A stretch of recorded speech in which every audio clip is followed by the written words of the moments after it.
يا رب حبيب قلبي هان جوالك يا حبيبي يا حبيب قلبي يا رب استقبلوا شهيد يا رب اللهم اجرني في يا رب اجرني في مصيبتي يا اخي يا الله يا الله تقبلها الله في الليل يا رب تقبلوا يا رب يا رب تقبلوا يا حبيبي يا حبيبي يا مسكر دمك يا مسكر ايش قادر يا ربي صبرني يا الله يا رب صبرني يا رب قلبي الولد قلبي حبيبي يابا يا يميني Today I saw one of the most difficult videos since the Gaza genocide war began 9 months ago. A father was holding his 12 or 13 years old boy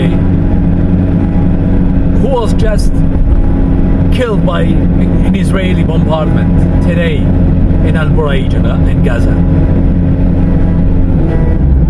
The boy was motionless, he was dead. The father was trying to move him, hugging him and talking to him and saying to him, my love, my dear, how can I hold this? How can a father support this? Imagine the worst mourning that you can imagine. I don't think that there is worse than this video of a mourning death. The boy was like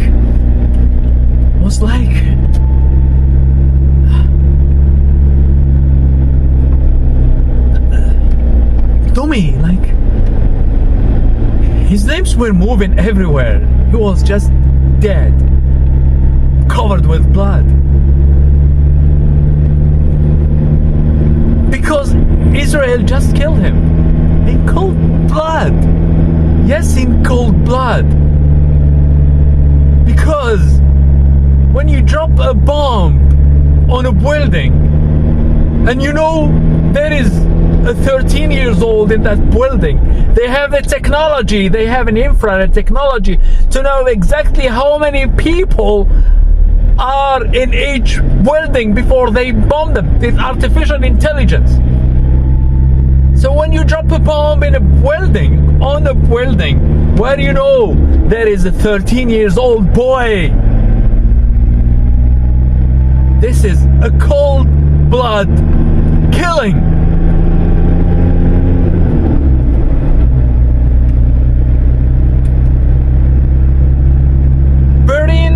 Burning him alive or burying him alive or crushing his skull and bones alive by the debris.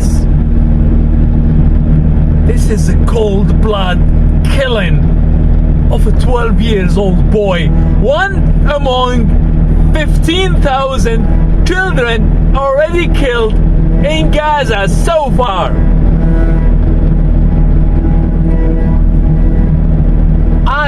You say that there was Hamas operatives in that building? You have to give an evidence.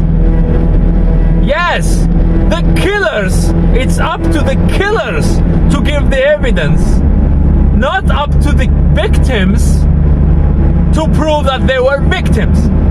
Because the world now is upside down. Now it's up to the Palestinians, to the civilians, to prove that there were no Hamas operatives in the buildings that were bombed. No, it's up to those who bombed the building to give strong evidence that there were military targets and that it was necessary and that the target was so important that the life of a 12 years old boy is meaningless.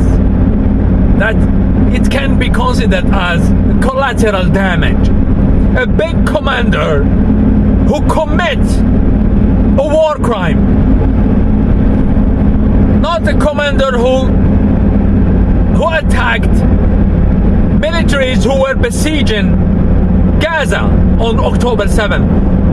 Israel must provide an evidence that in this building where the 12 years old boy was killed, they must give an evidence that there was a Hamas operative so important.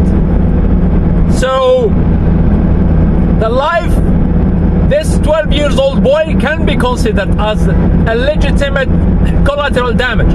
They must prove that this military target, this Hamas operative that they targeted, they must give the evidence that he was present and that he was actively combating, because it's illegal to target someone, a military who was not actively combating.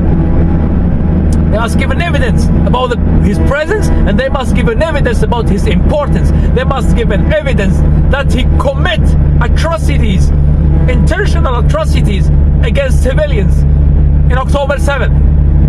And you know that I counted them, 8 or 9 only. Among 12,000 killed, only 9 were considered as atrocities, as civilian targets. The others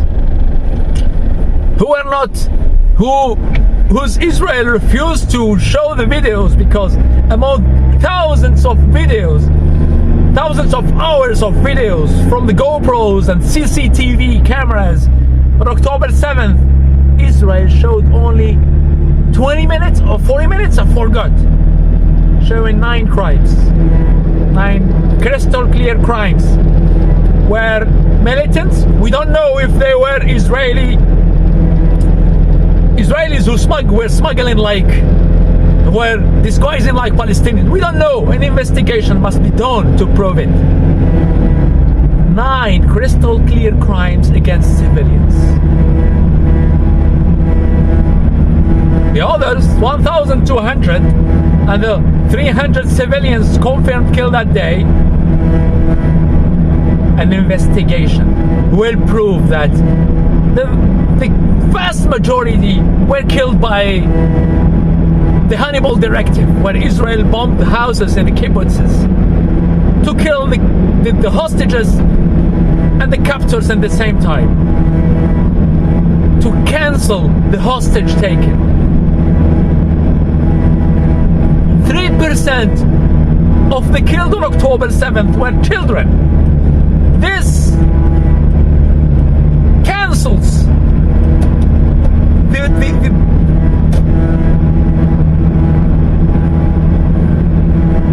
the probability that October 7th attacks were random massacres against civilians. If they were random massacres against civilians, we would see 30% or 40% of the killed children. But we saw the Israeli statistics, only 36 Israeli children were tragically killed that day. 10 by the first barrage, rocket barrage. And we know that almost all the remaining were killed by the Hannibal Directive. Israel bombed all the houses where Hamas operatives were holding hostages. The proof, they found 200 Hamas combatant bodies so badly burnt so they could not distinguish them from Israelis. Who did burn them? Maybe the Palestinians, after killing the Israelis, they burned themselves. It's obvious that the vast majority of the Israeli civilians killed were killed by the Hannibal Directive that day. And the independent investigation, even the Israeli investigation, will prove this. Nevertheless, it is always possible that some of Hamas fighters committed atrocities, isolated acts, until The opposite is proven. Many of them were driven by revenge, driven by the rage, the panic. We saw on a video that a civilian car was coming by and didn't stop and the militant shoot it. It was a crime. It was not a random massacre. So you cannot justify these atrocities by the October 7th. By isolated acts. 15,000 children intentionally killed until Israel proves the opposite. Until Israel proves the presence of a Hamas operative in each bombed building.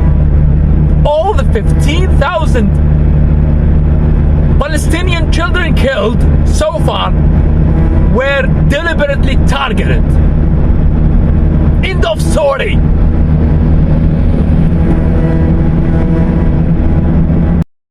Israel didn't give any evidence about the presence of combatants in that area.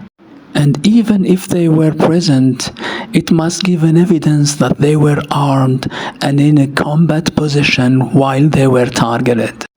The international law prohibits the targeting of combatants if they were not in active combat position. If the targeting of unarmed combatants or in non-combat positions in their homes, for example, is legitimate, this turns half of the Israeli civilians killed on October 7th to legitimate targets because they were under the age of 40 and they were army reservists. Israel justifies all its crimes by what happened on October 7th. Evidence starts to show that most of the Israeli civilians who were killed on October 7th were because Israel used the Hannibal Directive. The October 7th attacks were focused on military targets and during which some misconducts happened. The proof is that only 3% of those killed were under the age of 18.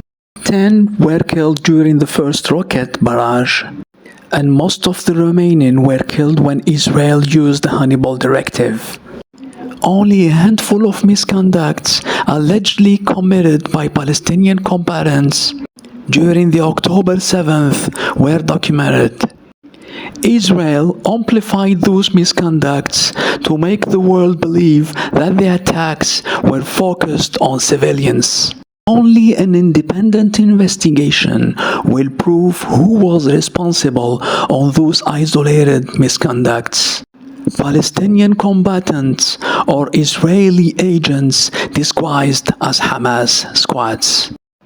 If isolated misconducts make Hamas a terrorist organization, the misconducts admitted by Israel makes it a terrorist state. The difference is that all what Israel is doing now in Gaza is a deliberate targeting of civilians, unless it gives an evidence about the presence of active combatants in the bombed areas.